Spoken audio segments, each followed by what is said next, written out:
Asyhadu an la ilaha illallah wahdahu la syarikalah wa asyhadu anna Muhammadan abduhu wa rasuluh. Rabbi shrah li sadri wa yassir li amri wahlul 'uqdatam min lisani yafqahu qawli, amma ba'd.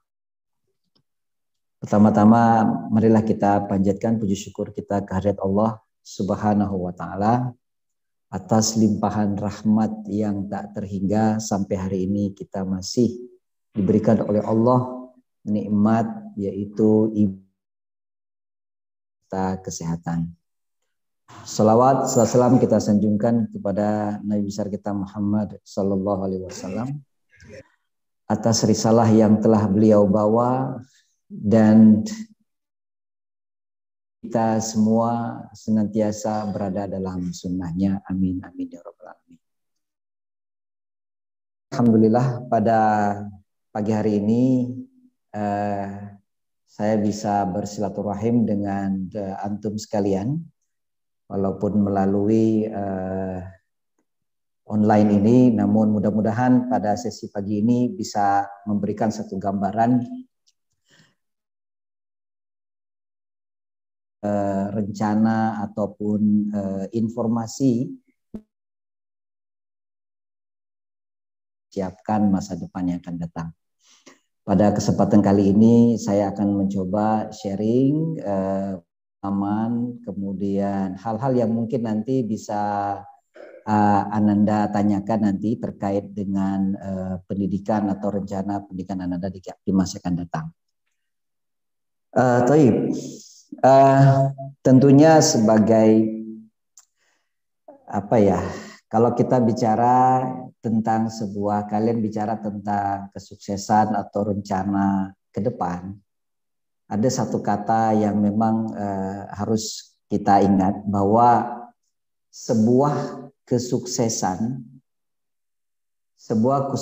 yang besar itu semua biasanya berawal dari mimpi yang besar. Jadi kalau sedikit saya akan sharing beberapa pengalaman. Jadi ketika dulu pada saat saya masih di bangku SMP lah ya, ataupun sanawiyah di dulu itu lalu mau menulis di lemari saya pada waktu itu dengan kalimat everything is possible. Jadi segala sesuatu itu mungkin. Jadi kalau ada orang lain bisa sukses untuk mencapai sebuah cita-cita ataupun sebuah mimpinya, maka bagi saya pun juga mungkin. Nah, pada waktu itu kurang lebih sekitar mungkin kelas 8 pada waktu itu. Lalu ketika melihat kemudian dia bisa ke sana kemari, bisa keliling dunia dan lain sebagainya, maka terbersit di pikiran saya, apa saya bisa seperti mereka? Kemudian saya melihat mereka bisa berangkat, mereka bisa keliling dunia dan lalu dalam pikiran saya juga, I think I can do it. If they can do it, I can do it. Pasti saya harus. Lalu akhirnya mulai sejak itu saya termotivasi untuk belajar yang namanya bahasa. Sehingga mulai saat itu saya mencari tahu, kemudian mulai belajar yang namanya bahasa Inggris dan sekaligus juga bahasa Arab. Dan kemudian dengan cara yang sangat, kalau zaman dahulu belum ada internet ya, di tahun-tahun 80 internet dan sebagainya, tentunya kalau belajar bahasa asing itu yang mencari buku-buku dimanapun ada. Bahkan kadang-kadang kalau melihat ada bungkusan makanan, itu saya langsung melihat ke belakang makanan tersebut isi tulisannya apa. Jadi paling tidak di situ ada tertulis ingredients gitu kan, apa-apa yang ada di dalamnya. Nah itu saya lihat. Oh oh itu ada salt di situ, oh ada sugar, kemudian dan sebagainya. Lalu begitulah awal-awal yang saya coba lakukan. Karena kalau bagi orang lain bisa berbahasa, maka bagi saya pun juga bisa. Sehingga saya waktu itu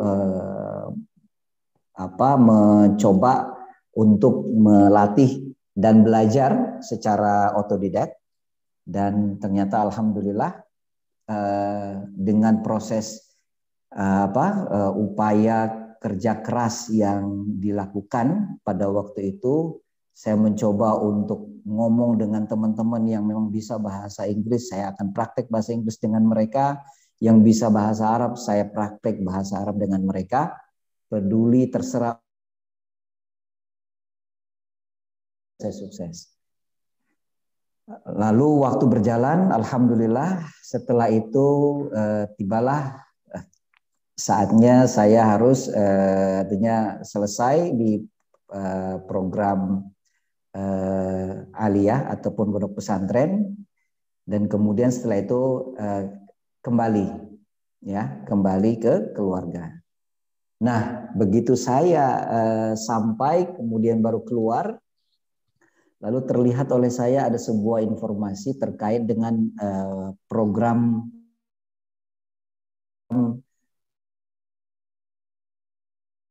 itu. Saya menarik informasi tersebut, lalu akhirnya saya beranikan diri untuk mendaftarkan diri untuk ikut tes pada waktu itu. Dan alhamdulillah segala upaya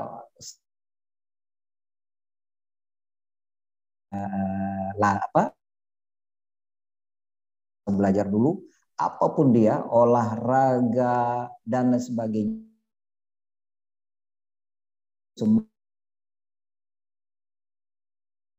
dan ternyata alhamdulillah pada usia saya di usia 19 tahun Indonesia ke Jepang pada waktu itu. Jadi sebuah kesyukuran di mana yang mimpi yang waktu itu terbersit pada saat di kelas 8, kelas 9 itu saya rasakan this is the time, my dream, mimpi saya sudah mulai terwujud, dan saya sangat bersyukur sekali pada Allah Subhanahu Wa Taala karena memang pada waktu itu tidak sederhana ketika kita ingin seleksi secara nasional untuk Indonesia di forum internasional. Dan alhamdulillah pada waktu itu usia saya baru 19 tahun dan saya bisa mewakili Indonesia, yaitu mewakili pemuda Indonesia di program internasional di Jepang. Seiring waktu berjalan memang waktu, nah ini bicara masalah waktu. Jadi waktu yang terus berjalan itu saya tidak sia-siakan pada waktu itu. Karena saya punya mimpi yang begitu besar. Kalau orang lain bisa berkelas dunia, kenapa saya tidak bisa berkelas dunia?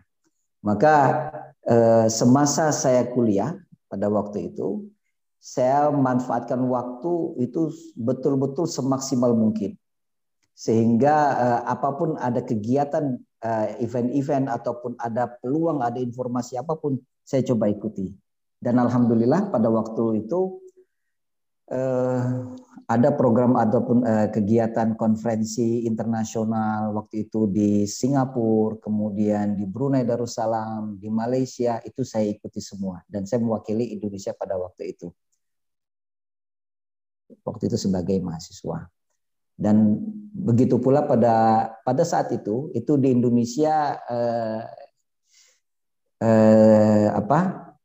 dipilih sebagai tuan rumah untuk konferensi negara-negara non-blok. Jadi seluruh negara-negara non-blok nasionalnya, dan waktu itu Indonesia ditunjuk sebagai tuan rumah. Nah pada saat itulah maka dicari seluruh Indonesia dicari juru bahasa ataupun tenaga-tenaga translator, interpreter, pokoknya seluruh juru bahasa yang diakui oleh PBB, Perserikatan Bangsa-Bangsa pada waktu itu. Jadi pada saat itu dicarilah di seluruh yang memiliki kemampuan bahasa, maka diundang untuk dites dan untuk menjadi juru bahasa, baik sebagai interpreter ataupun translator dan sebagainya.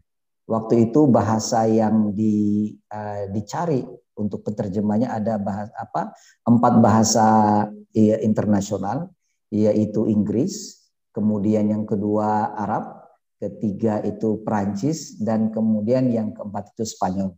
Nah, melihat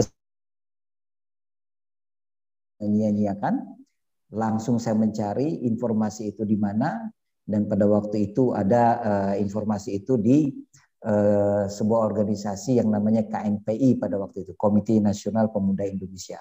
Saya mencoba mendaftarkan untuk ikut di pada satu hal yang saya rasakan itu adalah saya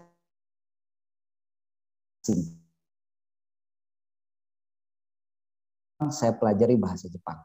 Setelah pulang dari Jepang, saya juga mempelajari bahasa Prancis.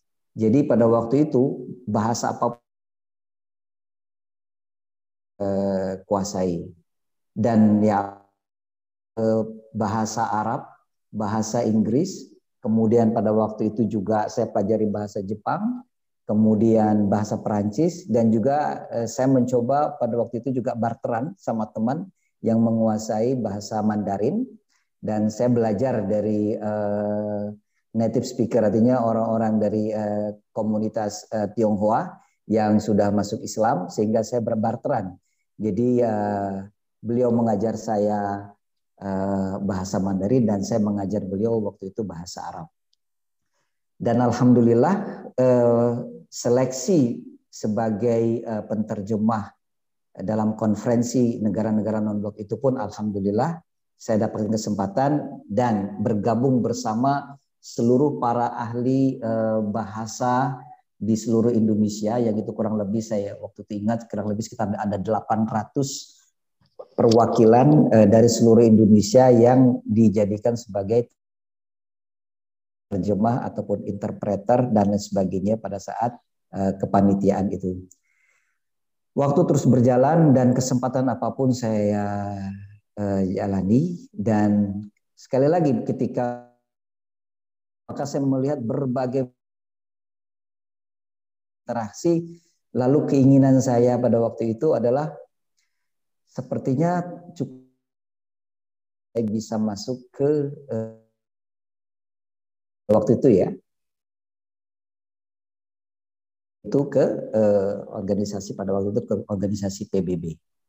Itu adalah sebuah keinginan. Akhirnya saya tanyakan bahasa yang biasanya untuk dijadikan sebagai dasar awal, lalu saya dapatkan informasi ya tadi ternyata harus menguasai minimal 3 bahasa asing, yaitu bahasa Inggris, bahasa Arab, kalau tidak bahasa Prancis.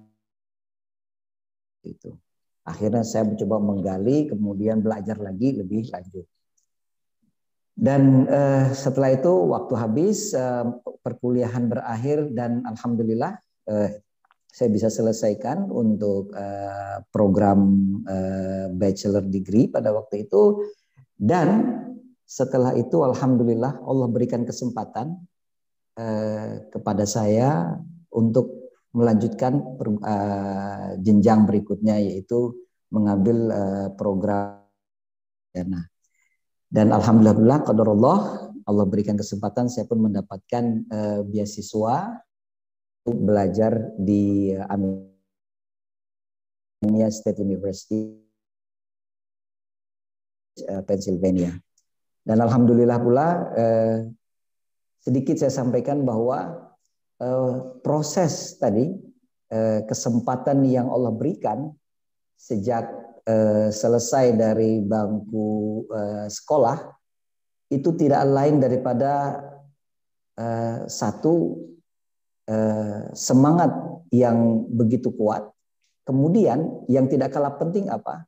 Setelah saya lakukan, maka di tengah malam saya mencoba untuk berinteraksi, berkomunikasi. Ya Allah, jika hal ini baik untukku, maka mudahkanlah. Maka itu yang menjadi sebuah senjata yang begitu kuat, dan ternyata Allah berkenan, dan alhamdulillah sebuah kesempatan itu pun juga bisa dicapai. Termasuk ketika proses seleksi untuk melanjutkan mendapatkan beasiswa di Amerika Serikat.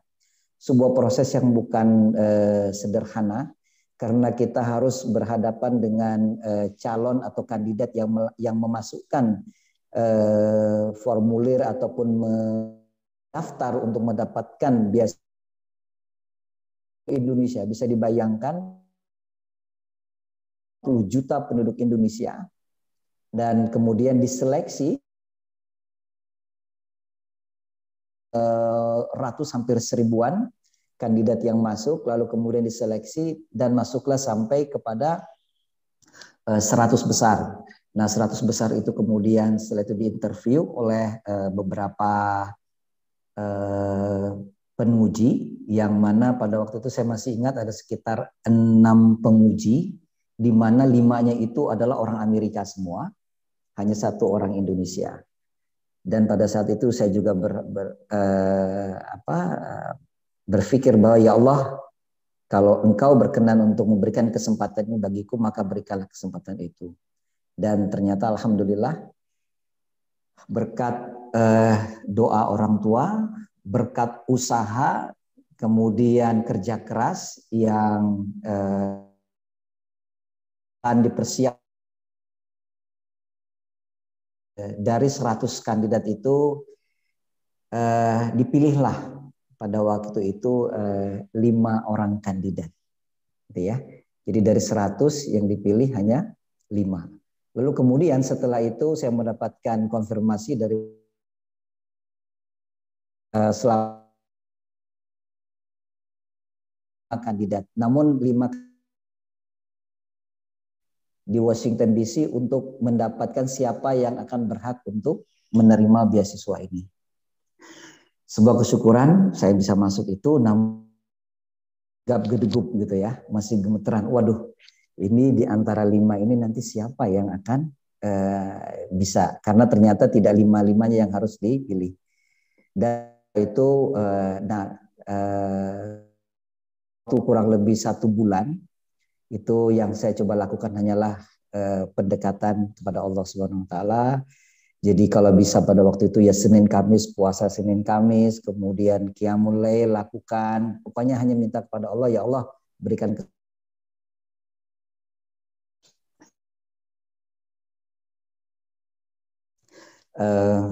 pada saat 1 bulan berlalu, lalu kemudian datanglah surat konfirmasi dari Washington DC menyatakan bahwa selamat, Anda terpilih sebagai salah satu dari 2 kandidat yang sukses untuk mendapatkan beasiswa di Amerika Serikat. Sebuah kesyukuran, kemudian saya sujud syukur, lalu kemudian pada keluarga. Alhamdulillah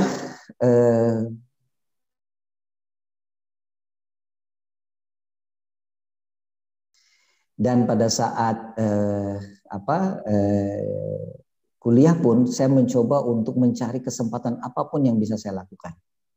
Sehingga alhamdulillah dengan seperti itu kita mencoba lebih aktif. Jadi kalau dalam dunia internasional itu kita harus menunjukkan kemampuan kita pada waktu yang tepat dan pada situasi yang tepat. Jadi pada saat momennya kita harus tunjukkan kapasitas dan kemampuan kita, maka pada saat itu pula kita harus tunjukkan bahwa kita bisa melakukan itu. Karena dalam dunia internasional tidak ada yang misalkan malu-malu ataupun misalkan ogah-ogahan, tetapi ketika waktunya harus kita tunjukkan, maka kita tunjukkan. Dan alhamdulillah untuk di dunia pendidikan saya mengambil perencanaan pendidikan dan sehingga saya berkesempatan setelah itu saya bisa masuk ke dalam sebuah organisasi pertama itu adalah MUSIA. MUSIA itu adalah Midwest Universities Consortium for International Activities. Itu di Ohio, Columbus, United States. Di situ kita berkumpul, saya berkumpul dengan para konsultan pendidikan dunia dan saya banyak belajar di sana. Dan kesempatan itu pula saya manfaatkan untuk mempelajari berbagai macam sistem pendidikan yang ada di seluruh dunia. Dan pada kesempatan yang sama pula saya mencoba untuk aktif ataupun mencari. Dan waktu itu, sedikit cerita, saya teringat bahwa dulu saya terpikir bahwa enak ya mungkin kalau seandainya bisa masuk ataupun melihat ataupun terlibat dalam kegiatan PBB pada waktu itu, Perserikatan Bangsa-Bangsa. Nah, qadarullah, jadi seluruh peserta beasiswa itu mendapatkan undangan kehormatan untuk diundang dalam pertemuan PBB. Jadi kita semua diundang dari seluruh dunia. Lalu kemudian saya pun ikutlah dalam pertemuan dunia tersebut. Lalu mereka mengatakan bahwa bulan depan kita akan mengadakan satu pertemuan United Nations dan mungkin dari para hadirin ada yang ingin berkontribusi, ingin berbagi dan sebagainya, dipersilahkan. Nah, ketika kalimat itu disebutkan, maka kesempatan itu tidak saya sia-siakan, saya langsung angkat tangan. I'm Mustafa Yamin from Indonesia. Jadi saya katakan bahwa saya ingin berbagi, saya Mustafa Yamin, saya dari Indonesia. Mr. Mustafa, thank you very much. Oke. Nama. Lalu kemudian pada pertemuan PBB berikutnya, saya pun diminta untuk berbicara, berbagi kepada seluruh yang hadirin itu bicara tentang masalah pendidikan.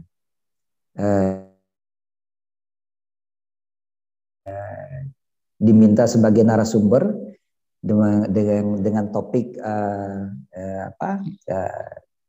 konflik, community konflik. Jadi yang terjadi konflik masyarakat yang ada di Asia Tenggara dengan kasus di Indonesia. Jadi selain bicara tentang berbicara, jadi konflik etnis yang ada. Nah, jadi saya bicara pada waktu itu tentang bagaimana bangsa Indonesia yang terdiri daripada 350 etnis ini bisa bersatu kemudian membangun bangsa Indonesia. Alhamdulillah mendapatkan sambutan yang luar biasa dan setelah itu lalu kemudian saya pun diberikan keanggotaan United Nations Association. Alhamdulillah. Jadi tentunya anak-anakku sekalian untuk menjadi konsultan tadi di kemudian setelah itu saya diminta untuk sebagai City of Southern California di Los Angeles. Lalu kemudian setelah itu saya juga sebagai diminta pada waktu itu diundang, diminta untuk menjadi konsultan pendidikan di ICMA di Washington DC. Jadi segala macam informasi terkait dengan pendidikan yang ada, baik itu di Amerika Serikat, kemudian di Eropa, Amerika dan sebagainya, itulah yang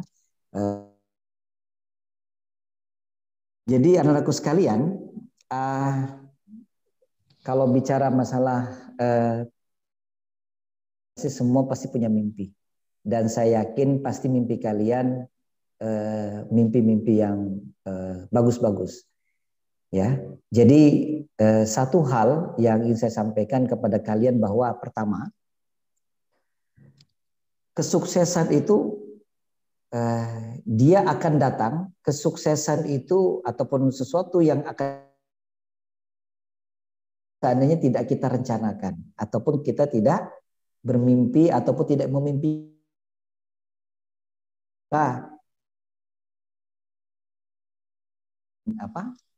ingin mencapai sebuah rencana ataupun mimpi kalian ke depan, maka dari sekarang dicanangkan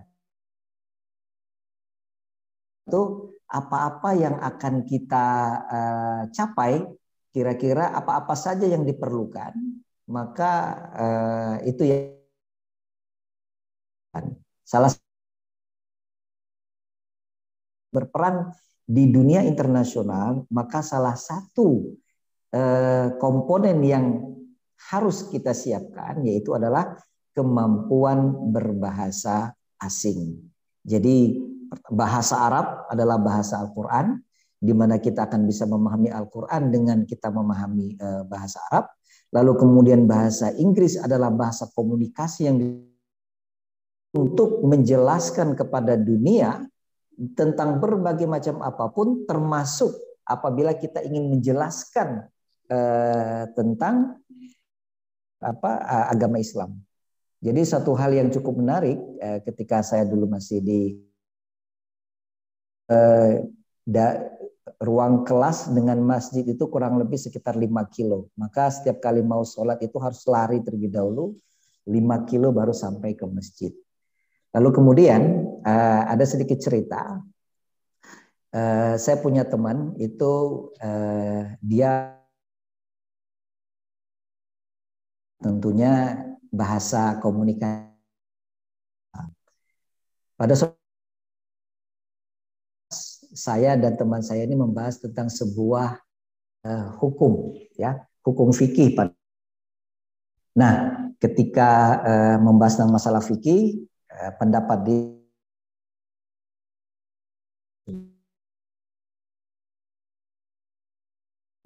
mana referensi Anda? Saya diskusi lebih jauh. Akhirnya pada waktu itu beliau tunjukkan buku referensi yang dia bawa, lalu ditunjukkan kepada saya itu, lalu kemudian saya baca. Nah, bukunya tentu kan. Jadi setelah itu dia tunjuk dan saya pahami. Setelah itu saya jelaskan tentang dasar daripada hukum dan kejelasan daripada buku tersebut, dan saya jelaskan kepada teman saya itu dengan bahasa Arab. Ini kita di Amerika ini. Jadi saya menjelaskan dengan bahasa Arab kepada orang Palestina yang berbahasa Arab. Dia terdiam dan dia kayak semacam kaget karena ini orang dasar dari Indonesia, kita ngomong dari tadi bahasa Inggris, tapi begitu menjelaskan fikih pakai bahasa Arab, gitu ya. Akhirnya setelah itu dia pun menanyakan kepada saya, Mustafa, takalamta al-Arabiyah? Gitu ya. Lalu saya katakan, "Tayyib, na'am. Takalamta al-Arabiyah lian al-Islam, lian al-Quran, lughat al-Arabiyah lughatul Quran." Bahasa Arab adalah bahasa Al-Quran. Maka sebagai seorang Islam kita harus paham tentang bahasa Arab. Ternyata senangnya mungkin. Lalu akhirnya ketika di masjid pada waktu itu dia kasih tahu teman-temannya yang dari Timur Tengah, dari lalu yang dia bisa berbahasa Arab dan sebagainya. Tidak lama apa yang terjadi? Pekan depannya saya langsung diminta untuk berkhutbah Jumat di masjid tersebut. Jadi saya diminta untuk menjadi khatib Jumat di dan itu khutbah pertama saya memberikan dalam tadi berbekal daripada apa yang kita pelajari dan memberikan manfaat yang besar dan alhamdulillah setelah khutbah tersebut teman-teman yang mereka sangat senang karena apa? Karena bacaan yang kita baca sangat senang sekali. Lalu mereka katakan, Mustafa, qiraatukal al-arabiyyah afsah minna, katanya begitu. Jadi mereka katakan bacaan kamu tuh bisa lebih fasih dari kami orang Arab, katanya pada waktu itu ya. Saya bilang ya karena memang kita diajarkan kalau belajar Quran itu adalah tahsin tajwidnya memang harus bagus dan harus benar. Maka tentunya dalam membaca ayat Quran kita harus sempurna, saya katakan begitu. Jadi akhirnya disitulah sebuah pengalaman yang saya dapatkan dan itulah pengalaman yang luar biasa ketika kita memiliki sesuatu yang lebih daripada yang lain-lainnya. Anakku sekalian, nah saya ingin cerita sedikit bagaimana belajar itu ya. Jadi kalau kalian punya keinginan, mungkin ada yang berkeinginan untuk melanjutkan pendidikannya di luar negeri gitu ya. Ada sedikit perbedaan ya yang saya rasakan belajar ketika masih di dalam negeri dengan di luar negeri. Apa yang membedakan? Jadi ketika kita belajar, kita di luar negeri itu kita tidak bisa main-main, kita betul-betul harus serius. Maka disiplin itu harus betul-betul diterapkan. Jadi time management, manajemen waktu itu harus betul-betul bagus ya. Dan ya terus terang saya kuliah ya, ambil perkuliahan dari jam 7 kemudian selesai misalkan sampai jam 12. Setelah itu, setelah selesai kemudian makan siang, waktu zuhur itu beda-beda ya, kalau tergantung. Dan setelah itu, setelah sholat zuhur, apa yang saya lakukan? Saya masuk ke perpustakaan. Nah, dan ini dilakukan oleh hampir saya melihat mahasiswa dan sebagainya. Jadi saya masuk perpustakaan itu jam 2 siang. Ya. Kemudian keluar dari perpustakaan itu jam 2 pagi. Ya. Jadi tergambar tidak kira-kira berapa jam saya berada di dalam perpustakaan tersebut. Masuk jam 2 siang, kemudian keluar jam 2 atau jam 3 pagi baru keluar dari perpustakaan. Jadi sholat asar, maghrib, isya, ya itu semua dilakukan di dalam perpustakaan tadi. Dan memang perbedaan di sana kalau seandainya library itu 24 jam dibuka. Jadi perpustakaan 24 jam sehingga kita bisa akses 24 jam juga kalau kita kuat. Tapi karena memang kita harus istirahat, jadi jam 2 atau jam 3 pagi saya keluar dari kampus. Apa yang saya lakukan?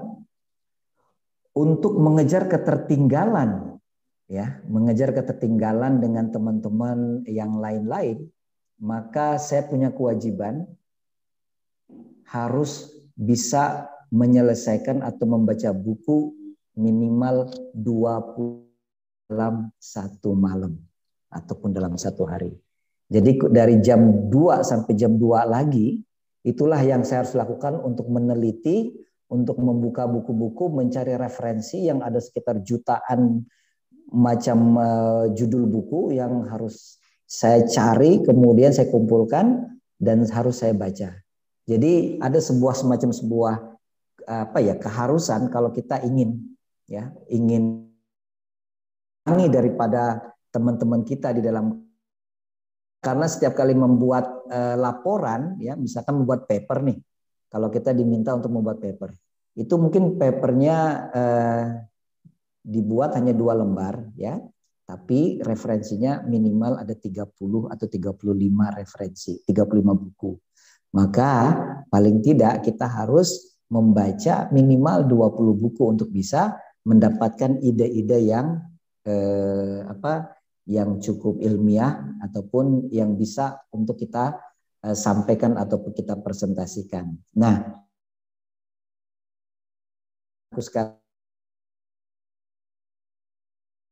bagaimana cara belajar di negara-negara yang memang dituntut kita untuk disiplin dan kemudian kita dituntut untuk mendapatkan hasil yang optimal tadi. Nah, karena kalau kita tidak melakukan itu, maka kita akan terlibat, kita tidak akan punya banyak informasi ataupun referensi untuk bisa berargumentasi ataupun ketika kita mendiskusikan tentang topik yang tersebut. Ya. Nah, anak-anakku sekalian, salah satu daripada tadi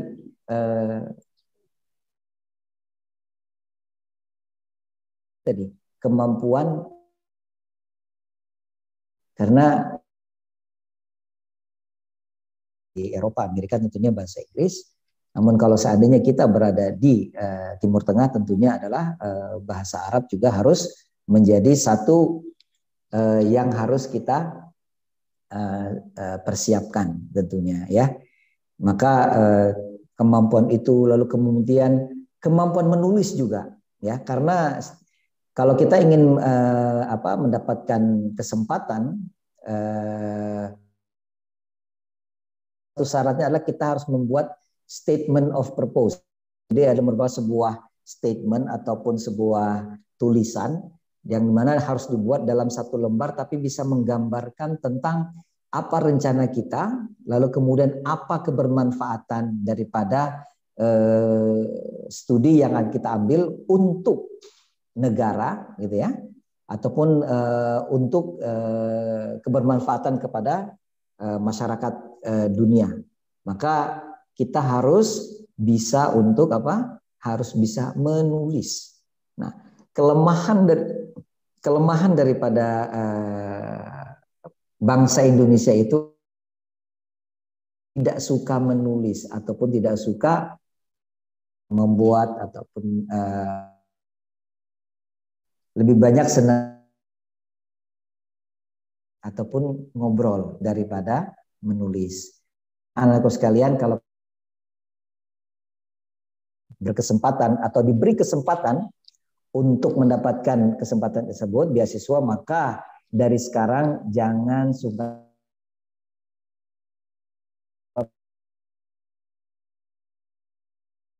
menulis. Itu bukan suatu hal yang bisa didapatkan dengan cepat, karena apa? Dia perlu latihan, pengembangan berpikir dan sebagainya. Karena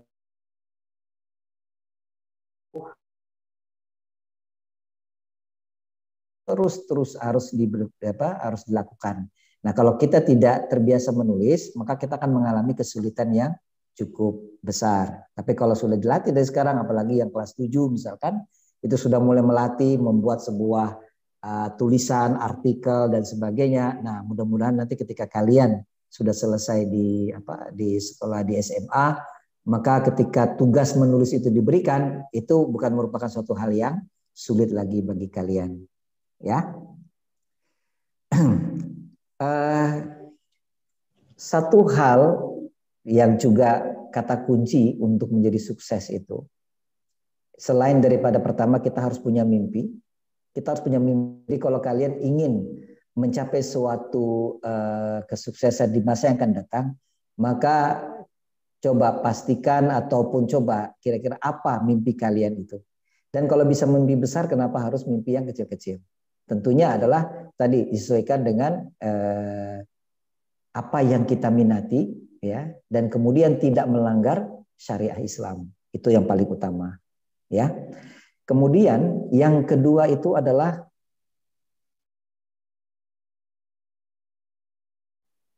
banyak sekali orang Indonesia punya masalah itu adalah di apa? Anak-anak Indonesia itu banyak tidak percaya diri, kurang pede, ya, kurang pede. Nah, Percaya diri ini harus dilatih. Ya, dia tidak bisa serta-merta dalam waktu sebulan, 2 bulan itu tiba-tiba bisa. Percaya diri itu harus dilatih dari ya selama-lamanya. Latihan percaya diri itu penting. Di antaranya apa? Ya tampil di dalam kelas, di depan kelas, atau nanti suatu ketika punya kesempatan untuk berbicara di depan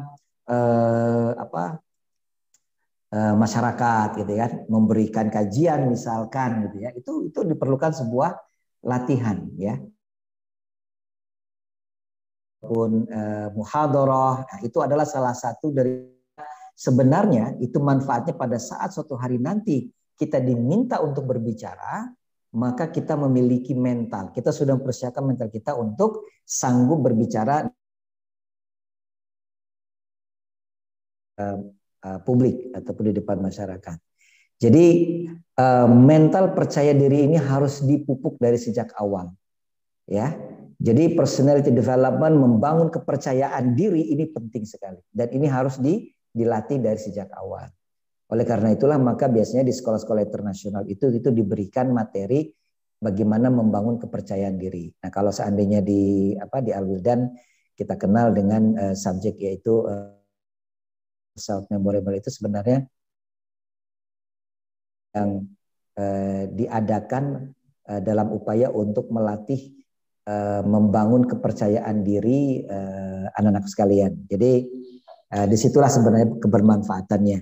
Jadi kita harus, selain kita mendapat materi, tapi kita nanti juga harus melatih bagaimana kita bisa membangun kepercayaan diri kita. Itu salah satu di antara titik keberhasilan seseorang ketika dia sanggup untuk menyampaikan pendapatnya di depan umum, apalagi misalkan pada saat interview misalkan. Pada saat interview untuk mendapatkan beasiswa, itu biasanya itu ditanya dengan berbagai macam. Terkadang pertanyaan tersebut kadang-kadang itu sebenarnya sedang menguji mentalitas kita. Nah, kalau kita tidak siap ataupun kita tidak terbiasa, mental kita tidak kuat dan kita tidak bisa memberikan jawaban yang terbaik, maka kesempatan yang,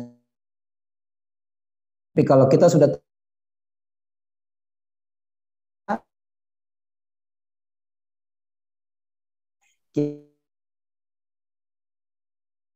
bisa keluar dari pikiran kita, dan daripada interview tersebut akan jauh lebih baik. Oleh karena itu maka kalian mulai dari sekarang itu yang namanya latihan public speaking, ataupun kemudian kalian berbicara, latihan, kalau mungkin suatu hari kalian bisa memberikan kajian misalkan di perumahan atau apa, kalau memang bisa, masya Allah, itu kalian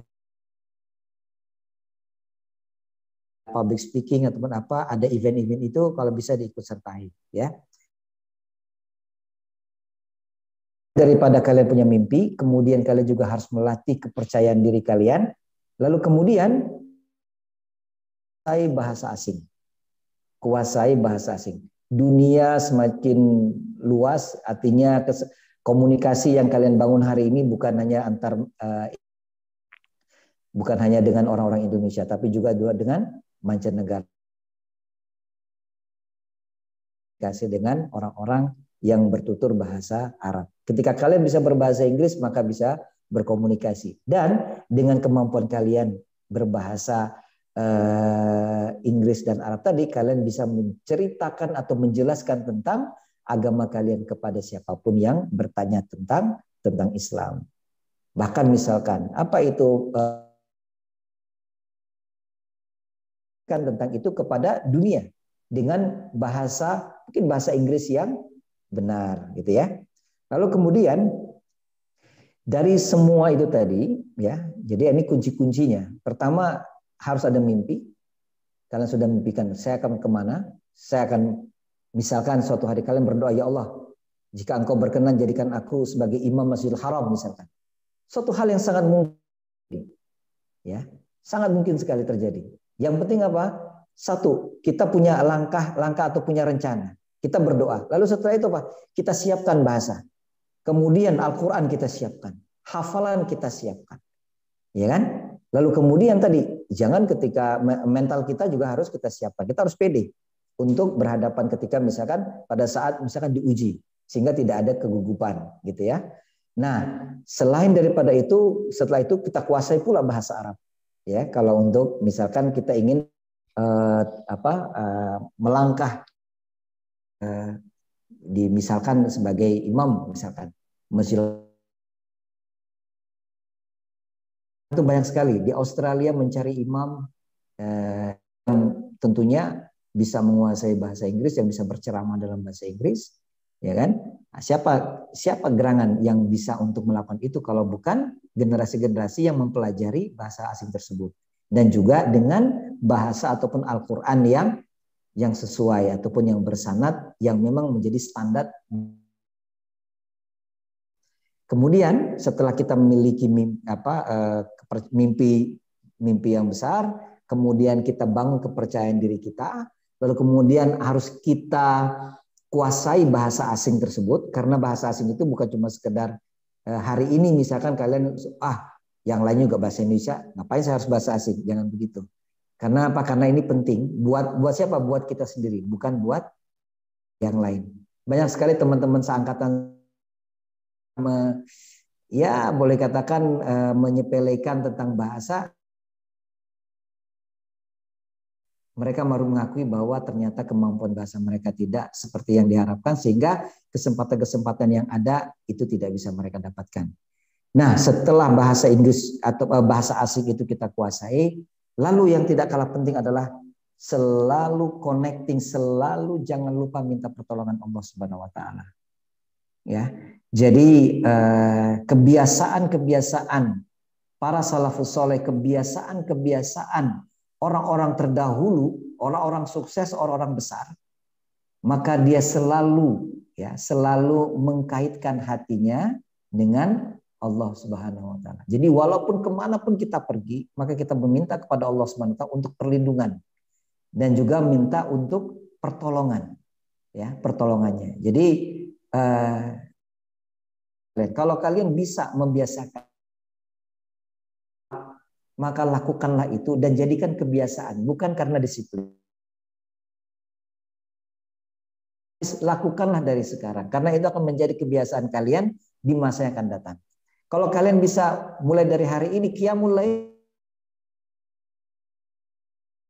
ciri khas, ciri-ciri orang yang sukses itu adalah mereka yang selalu terpaut pada Allah, dan kemudian selalu menguatkan hatinya, dan kemudian melakukan sebuah kebiasaan-kebiasaan yang dicintai oleh Allah Subhanahu wa taala. Dengan demikian nanti kalian ketika mendapatkan sesuatu, insya Allah selalu berada di dalam lindungan dan pertolongan Allah Subhanahu wa taala.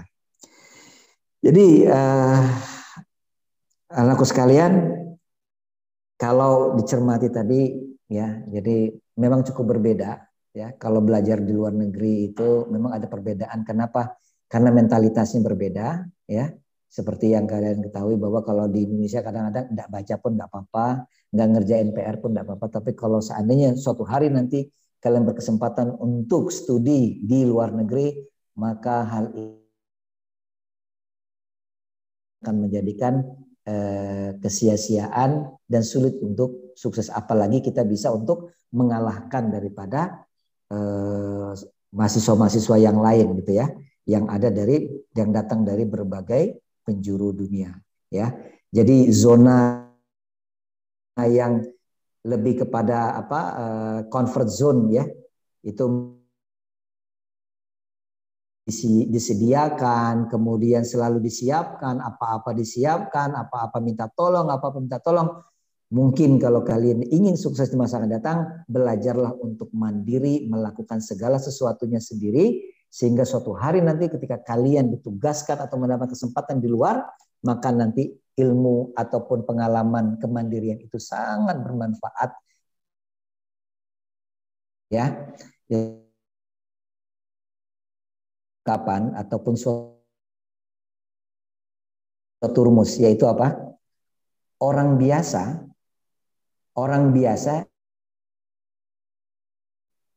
biasa-biasa saja. Jadi yang dia kerjakan adalah aktivitas biasa-biasa. Jadi kalau orang biasa ini misalkan dia belajarnya 7 jam, ya yang ini juga melakukan belajarnya 7 jam. Kalau seandainya belajar membaca Al-Quran atau menghafalnya cuma satu halaman ataupun misalkan satu baris dua baris, ya dia juga menghafal satu dua baris. Ya, jadi kalau orang biasa maka pekerjaannya adalah pekerjaan biasa-biasa, aktivitas,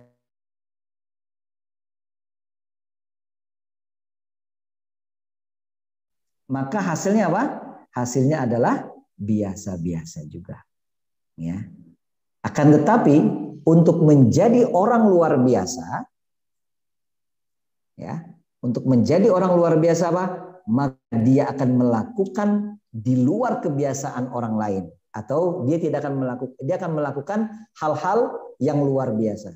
Kalau yang lain belajarnya cuma 1-2 jam, maka dia bisa melakukan ataupun belajarnya 5 sampai 6 jam. Kalau orang lain belajarnya 4 jam, maka dia mungkin belajarnya bisa sampai 8 sampai 10 jam. Kalau yang lain misalkan belajar bahasa asing 1 jam 1 hari, maka orang yang luar biasa mungkin dia belajar bahasa asing 4-5 jam 1 hari. Maka yang dia lakukan adalah di luar kebiasaan-kebiasaan orang lain, maka suatu hari nanti hasil yang dia dapatkan adalah hasil yang luar biasa. Jadi kalau orang biasa mengerjakan biasa, hasilnya biasa. Kalau orang ingin menjadi luar biasa, maka dia harus melakukan sesuatu di luar kebiasaan, ya, atau sesuatu yang luar biasa. Kalau seandainya ingin belajar bahasa Inggris, jangan cuma sekedar ngomong, tapi juga bisa belajar untuk bagaimana cara menulis dengan baik. Bukan hanya bisa menulis dengan baik, bagaimana bisa menjadi public speaker yang baik, gitu kan? Tidak hanya pada itu, tapi juga suatu hari bahkan bisa menulis buku pula. Nah, itu artinya bahwa dia melakukan sesuatu yang di luar kebiasaan. Di dalam Al-Quran disebutkan sabat wa 'alaiha maktasabat. Baginya apa yang dia upayakan. Artinya apa? Maka kita akan mendapatkan apa yang setelah kita lakukan. Jadi anakku sekalian, apabila kita maka upaya manajemen, karena akan dihafalkan hasilnya apa? Hasil besar pula. Laha maka sabat wa 'alaiha maktasabat. Jadi tidak lepas daripada itu, dan janji Allah apabila orang tersebut melakukan apa yang diperintahkan oleh Allah, maka jangan khawatir, Allah akan berikan karunia pada orang tersebut, ya, dari langit maupun dari bumi. Sehingga kesempatan apapun yang kalian ingin capai, apabila senantiasa kalian minta kepada Allah, maka Allah akan wujudkan, Allah akan jawab.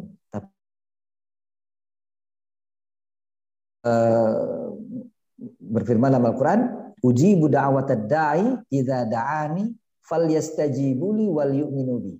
Aku akan menjawab seorang hamba, aku akan menjawab, akan memenuhi, ya, permintaan seorang hamba apabila dia meminta kepadaku. Apa syaratnya?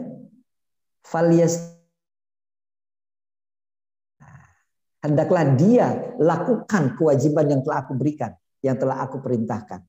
Dan kemudian dia yakin, dia beriman kepadaku, maka semua harapan doa kita insya Allah akan Allah senantiasa ijabah ataupun jawab. Jadi tidak ada kekhawatiran, dan Allah sudah ciptakan kita dengan sebaik-baik ciptaan, ummatin ukhrijat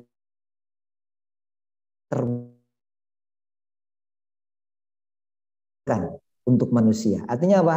Kalian adalah generasi yang terbaik. Kalian adalah umat yang terbaik. Oleh karena itulah tinggal tergantung apa yang menjadi mimpi kalian di masa yang akan datang, maka itulah yang harus dicanangkan. Dan tentunya mimpi tersebut harus dibarengi dengan kekuatan dalam diri kita. Kemampuan, kemudian kemampuan skill kita, ya. Jadi percaya diri itu termasuk communication skills. Kemudian kemampuan untuk apa tadi, bahasa.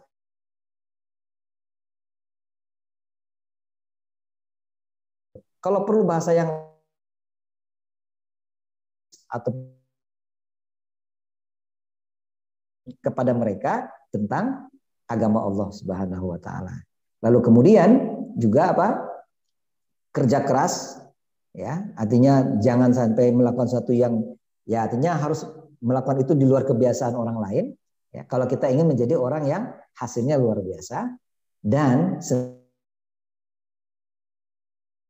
Allah Subhanahu wa taala. Jadi connecting kepada Allah itu jangan sampai. Kenapa? Karena hanya dialah yang akan bisa menunjukkan mana yang terbaik bagi kita. Bisa jadi keinginan kita itu, kita inginnya seperti A, tapi menurut Allah itu tidak baik A, maka Allah tidak berikan itu. Tapi bisa jadi ketika kita menginginkan A, tapi yang kita dapatkan adalah B, dan itu baik bagi kita, dan insya Allah. Jadi anakku sekalian, dalam kesempatan kali ini tentunya tadi kalian sudah mendengarkan bagaimana Aksan, kemudian bagaimana Randika sudah menceritakan bagaimana kehidupan di perguruan tinggi yang ada, dan kemudian saya sharing kepada kalian bagaimana situasi pembelajaran yang ada di dunia internasional, ya.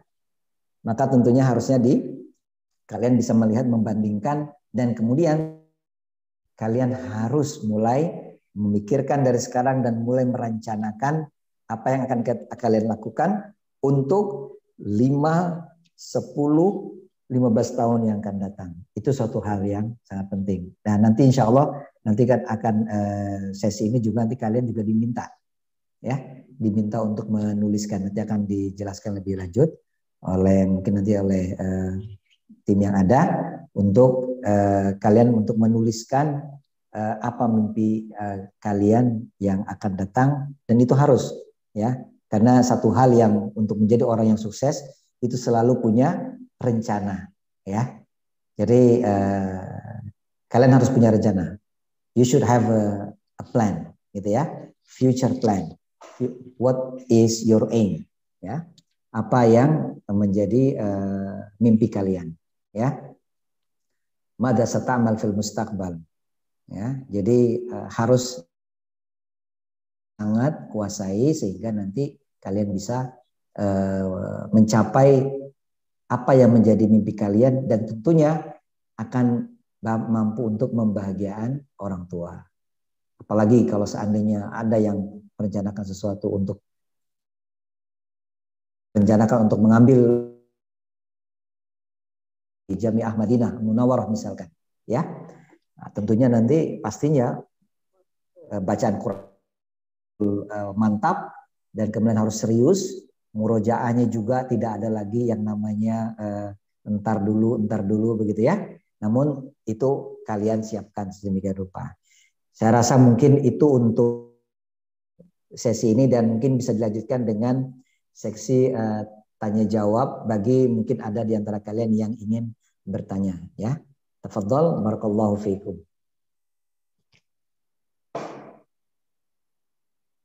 Ya, bagi murid-murid Awildan yang ingin bertanya kepada Ustadz Mustafa bisa ditaruh di kolom Q&A.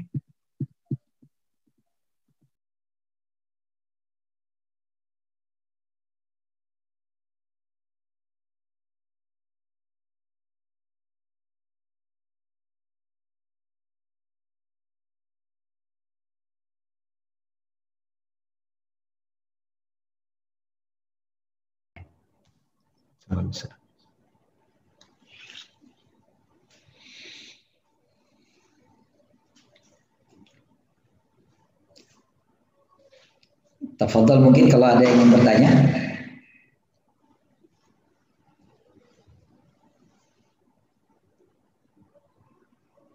Ustadz, ada yang nanya, namanya Muhammad Koita. Assalamualaikum Ustadz, Ana punya pertanyaan untuk Ustadz. Lebih sulit untuk dikuasai itu di antara bahasa Arab, Mandarin, Spanyol, atau Perancis?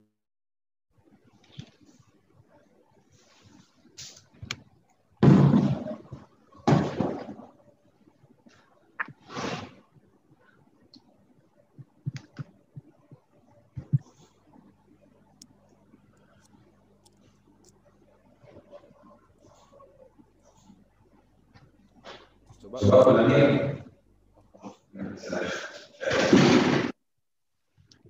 Sebenarnya nggak masuk ya?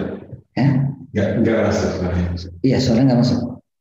Oh, ya, ya langsung ke akut aja itu. Copot ini langsung. Itu copot ini. Langsung masukkan.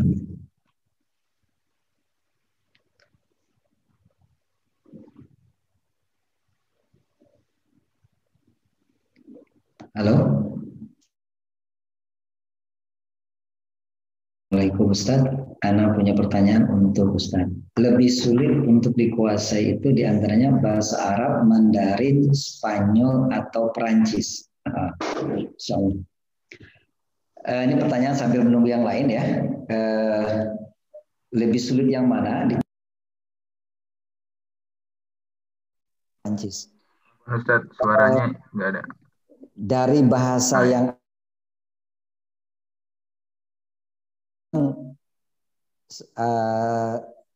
sangat sulit atau tingkat kesulitan tinggi, yaitu adalah Mandarin. Ya, kalau Mandarin itu karena dia bahasanya itu simbolik, jadi dengan kayak semacam apa, ada tanda-tanda gitu. Jadi dari alam, dari rumput dan itu ternyata cukup. Jadi dan itu harus dihafal, semuanya harus dihafal.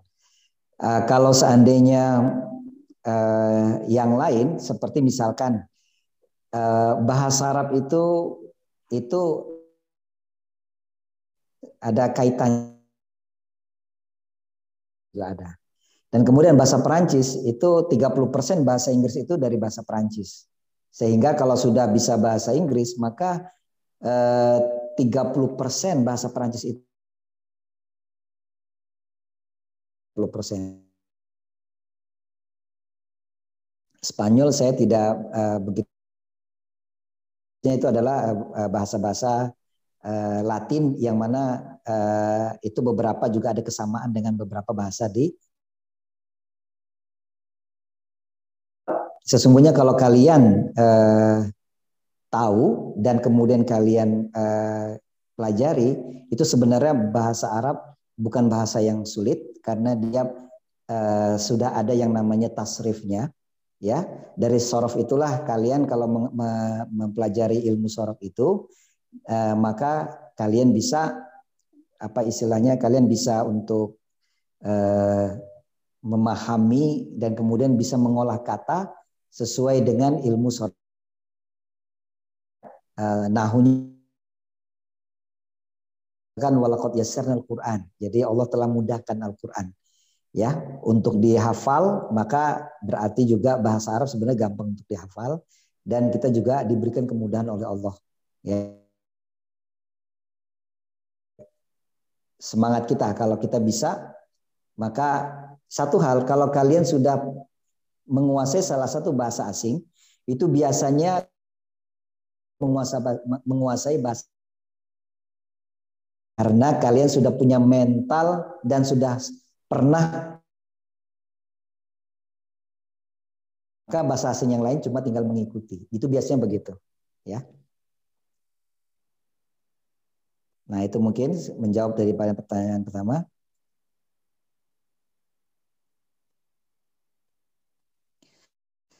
Bagaimana cara menghadapi pelajaran yang susah dimengerti atau cara menghadapi malas dalam belajar? Ini permasalahan bangsa kita itu tadi. Pertama adalah bahwa kita harus punya kita harus punya semangat tadi. Kita harus punya mimpi. Mimpi itu ya, untuk mencapai mimpi kan bukan suatu hal yang terkait, harus dengan cara yang santai dan sebagainya. Nah, untuk mencapai mimpi maka kita diperlukan kerja keras. Kalau kita tidak paham sesuatu, sebenarnya masalahnya adalah kita belum ketemu saja sebenarnya kata kuncinya. Jadi kesulitan itu dihadapi apabila kita belum menemukan kata kuncinya. Kan kepada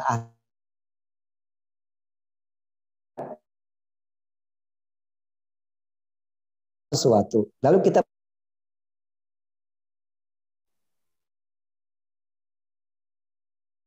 kalau kita tanyakan langsung kepada mungkin kita ataupun kepada teman kita yang sangat paham, maka mendapatkan kemudahan itu, ya. Jadi ketika ada kesulitan, saya katakan bahwa orang sukses tidak pernah mengenal kesulitan. Orang sukses tidak pernah mendengar ataupun tidak pernah mengatakan dia ada kesulitan. Tetapi yang saya lihat adalah ini adalah tantangan. Jadi ketika ada sesuatu yang tidak dipahami, ini ada tantangan saya untuk bisa mentaklukkan atau bisa menguasai, semacam itu, ya.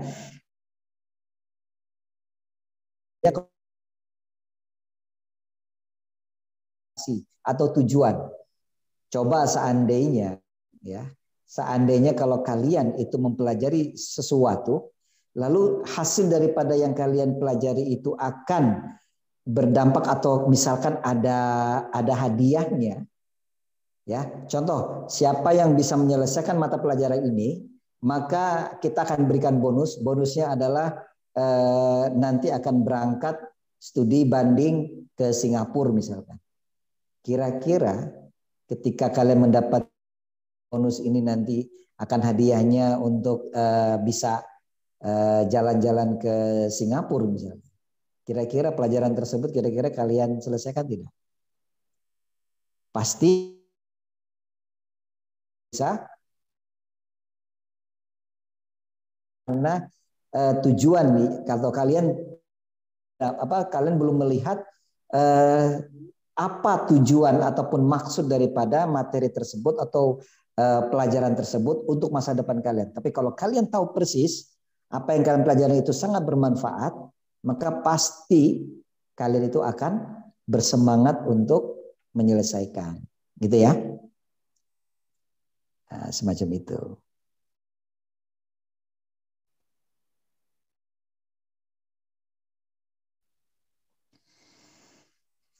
Assalamualaikum Ustaz. Ana mau tanya, kalau misalnya kita gagal dan jatuh saat sedang mengejar mimpi, apa yang harus dilakukan? Dan kalau Allah sudah menentukan mimpi kita, tapi kita tidak suka dengan mimpi itu, dan kita tidak menginginkan mimpi yang sudah Allah tentukan, apa yang harus dilakukan? Masya Allah. Good question. Pertama, tentunya kita merencanakan. Tapi kita sebagai orang yang beriman, maka tentunya kita harus percaya kepada takdir Allah Subhanahu wa taala.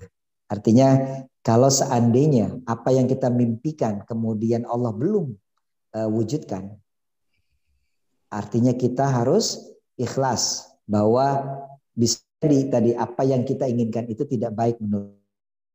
Jadi kita harus ikhlas dan kita harus tenang dalam hal ini, ya. Jadi seperti yang saya katakan tadi bahwa kegagalan ataupun dan sebagainya itu bukan melalui proses kegagalan, ya. Jadi proses kegagalan itu bukan merupakan sebuah boleh saya katakan kegagalan adalah segala sesuatunya yang menghancurkan, tidak, ya. Jadi pertama kalau kita gagal dalam mengejar mimpi itu, maka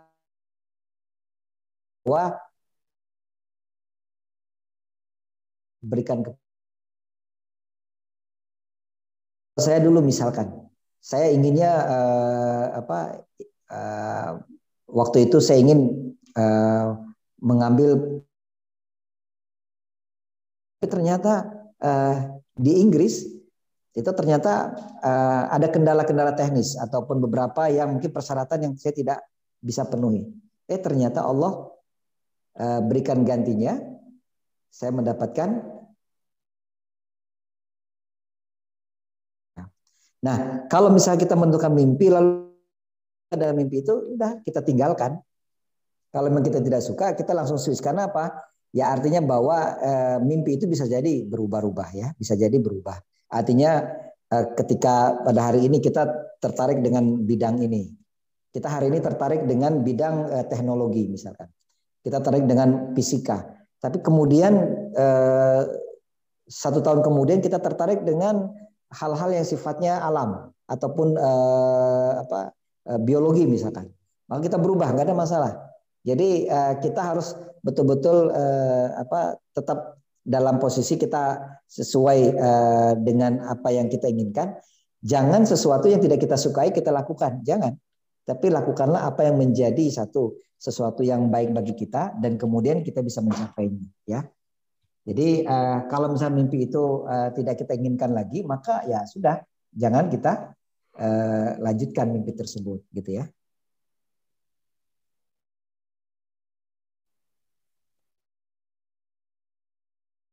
Jadi tetap tawakal kepada Allah Subhanahu Wa Taala, mimpi, rencana ya. Kalau saya katakan, saya selalu membangun artinya apa? Tadi sesuatu keinginan kita hari ini menjadi sebuah mimpi. Lalu kemudian mimpi itu kita buat menjadi sebuah rencana. Nah, rencana ini akan kita lihat kira-kira apa yang akan mendukung rencana tersebut. Kalau dia baik, insya Allah. Kalau misalnya Allah belum mentakdirkan, qadarullah, gitu ya. Allah sudah menentukan seperti ikhlas. Kita ikhlas karena apa yang Allah tentukan itulah yang ya. Dan masing-masing tentunya pasti beda-beda ya. Masing-masing kalian pasti berbeda-beda satu sama lainnya.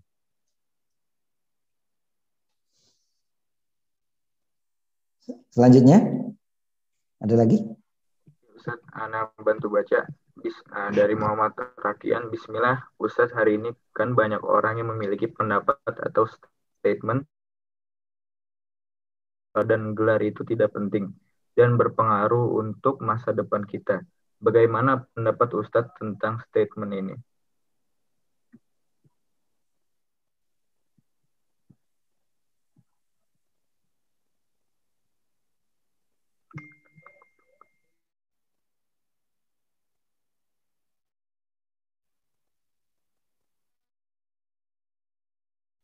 Adakah pertanyaan yang lain?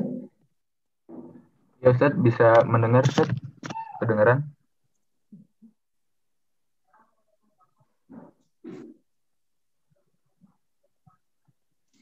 Ada nggak pertanyaan lain? Di mana? Oh, ya? Nggak kelihatan. Hah? Ke atas.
Di mana question and answer?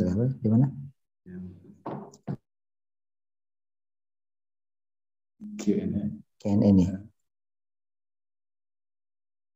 Yang masuk ke bawah. Ke bawah. Yang jam 11.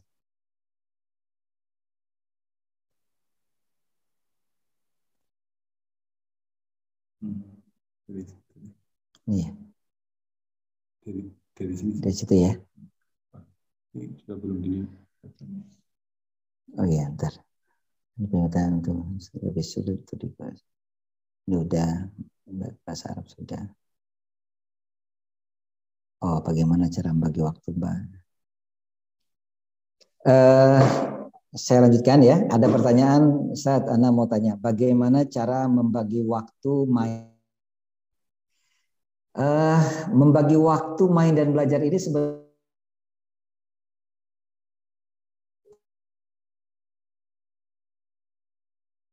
kalau seandainya waktu kalian itu harus bermain dalam arti bahwa kalian perlu yang namanya waktu untuk refreshing gitu ya, maka kalian jangan belajar sebenarnya gitu ya. Contoh misalkan kalian mengatur waktu antara Misalkan ba'dal asar sampai sebelum maghrib misalkan. Pada asar sebelum maghrib, maka pada saat itu konsisten kalian berolahraga pada waktu itu dan tidak usah berpikir pada saat belajar, gitu ya. Pada inginnya belajar, jangan. Misalkan hari olahraga, maka waktu hari Rabu itu konsisten untuk olahraga. Tapi kalau misalkan waktunya belajar, maka jangan pula waktu belajar dihabiskan untuk bermain, artinya untuk ngobrol ataupun untuk jalan dan sebagainya. Jadi waktu kalian tuh ada 7 hari. Maka tinggal dibagi saja. Waktu mainnya mau berapa persen, ya. Lalu kemudian waktu belajarnya berapa persen. Nah, belajar ini tidak mestinya satu dalam hal cuma membaca buku, tidak. Tapi kalian bisa mungkin ingin belajar tapi dengan cara kalian berinteraksi ataupun komunikasi dengan guru-guru misalkan atau diskusi, itu juga belajar namanya, ya. Dan dalam konteks belajar pun pada saat bermain pun sebenarnya bisa, kan gitu. Jadi tergantung dari. Jadi satu pekan itu cukup banyak, 7 hari ya. 7 hari. Itu pastinya kalau kalian mau bagi untuk main itu pasti dapat, dan juga untuk belajar juga dapat. Yang penting adalah belajar itu juga termasuk kualitas, ya. Kalau kualitasnya baik, maka 1 jam pun biasanya bisa dapat banyak. Tapi kalau tidak, kualitas belajarnya tidak bagus, maka itulah kadang-kadang yang tapi terganggu, distract dengan sesuatu yang lain. Begitu diajak apa segala macam, akhirnya berhenti, lalu akhirnya tidak kalian jalankan, ya. Jadi waktu itu 7 hari itu cukup banyak, ya, sehingga kalian tinggal. Kalau misalkan waktunya olahraga, waktunya bermain, waktunya untuk bertemu sama mungkin silaturahim, jangan dicampur-campur. Waktunya belajar, ya. Waktunya misalkan menghafal Quran, murojaah. Kita harus belajar disiplin diri, ya. Karena salah satu kriteria siswa internasional itu adalah independent study. Dia mampu untuk mengelola, memanage waktunya, mengatur dirinya dengan baik.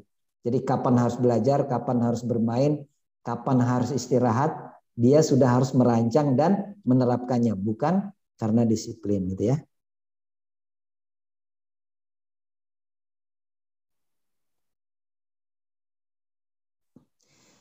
Bismillah, Ustaz, hari ini kan banyak orang yang memiliki pendapat atau statement tentang kalau seberapa suksesnya kamu di sekolah dan gelar itu tidak penting dan berpengaruh untuk masa depan kita. Bagaimana pendapat tentang statement ini? Toyib. Jadi anak-anakku sekalian, memang yang utama sebenarnya dalam kita menghadapi kehidupan ini adalah sejauh mana kita mampu untuk melakukan sesuatu. Sejauh mana kita mampu untuk menguasai sesuatu. Adapun proses pendidikan misalkan, ya, ada yang misalkan ada yang ingin melanjutkan setelah ini, gitu ya, melanjutkan ke S1, ada yang ingin melanjutkan S2, adapun melanjutkan S3. Itu adalah jenjang akademis, ya. Itu adalah jenjang akademik. Tapi yang lebih utama sebenarnya adalah kemampuan seseorang. Contoh, ketika kita fokus misalkan, menyelesaikan Al-Quran dan kemudian kita menjadi seorang hafizul Quran. Lalu kemudian kita sudah hafal Al-Quran dengan baik, kemudian kita sudah memiliki kualifikasi bersanad, kemudian kita hafal 30 juz, lalu kemudian kita faham bahasa Arab dengan baik, ya, kita menguasai juga bahasa asing yang baik, maka kualifikasi kalah dengan mereka-mereka yang mungkin sudah belajar dengan tingkatan akademik yang tinggi, namun dia tidak memiliki kemampuan yang bisa dijadikan sebagai bisa ditunjukkan, ya. Sayang sebenarnya. Namun apabila kita sudah menguasai Al-Quran, hafizul Quran, lalu kemudian kita menguasai bahasa Inggris, lalu kemudian kita juga berkesempatan dan bisa gitu ya, akan menimba ilmu, mengambil pendidikan S1, kemudian S2, dan itu juga sebagai bagian daripada keilmuan kita, itu akan jauh lebih baik sebenarnya, gitu ya. Tetapi itu bukan merupakan satu-satunya. Artinya bahwa kalau seandainya pendidikan S1, S2, S3 itu adalah jenjang akademik, oke, jenjang akademik. Yang terpenting di samping pada itu adalah kemampuan dari ilmu yang kita pelajari, sehingga aplikasi daripada ilmu tersebut, kemampuan terhadap ilmu tersebut, itulah sebenarnya yang paling diharapkan, ya, bukan hanya sekedar gelarnya saja. Apalah artinya kalau misalkan gelar kita tinggi-tinggi, kemampuan apa-apa. Tapi orang tidak memiliki kemampuan, tidak memiliki gelar tapi memiliki kemampuan, maka dia akan sangat bermanfaat, ya. Nasi anfa'uhum linnas. Sebaik-baik manusia adalah yang paling bermanfaat, bukan yang paling tinggi gelarnya sebenarnya, ya. Jadi belajar penting, dan apabila semua bisa kita dapatkan, subhanallah, ya, itulah sebenarnya yang kita bisa inikan. Jadi akademik kita bagus, dan apabila apalagi kalau dapat beasiswa kan, berarti tidak ada biaya yang harus kita keluarkan, gitu ya. Semakin hari semakin baik, gitu ya.